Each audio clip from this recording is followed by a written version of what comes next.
திருநெல்வேலியில் தொடர் சாலை விபத்துக்கள். ஓய்வு பெற்ற வங்கி ஊழியர் பலி. பொதுமக்கள் சாலை மறியல். அரசு பேருந்து கண்ணாடி உடைப்பு.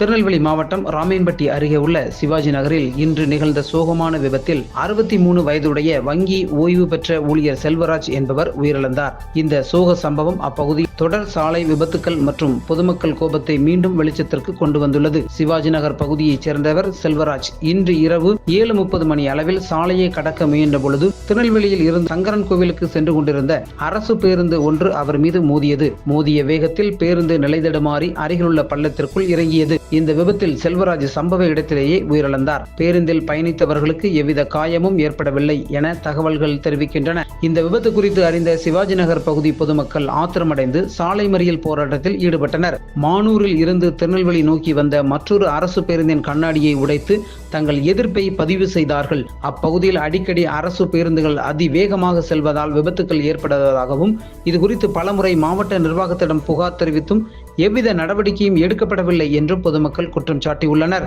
சுமார் 50க்கும் மேற்பட்ட பொதுமக்கள் சாலை மறியலில் ஈடுபட்டதால் திருநெல்வேலியில் இருந்து சங்கரன் கோவிலுக்கும் சங்கரன் கோவிலில் இருந்து திருநெல்வேலிக்கும் செல்லும் போக்குவரத்து முற்றிலுமாக பாதிக்கப்பட்டது.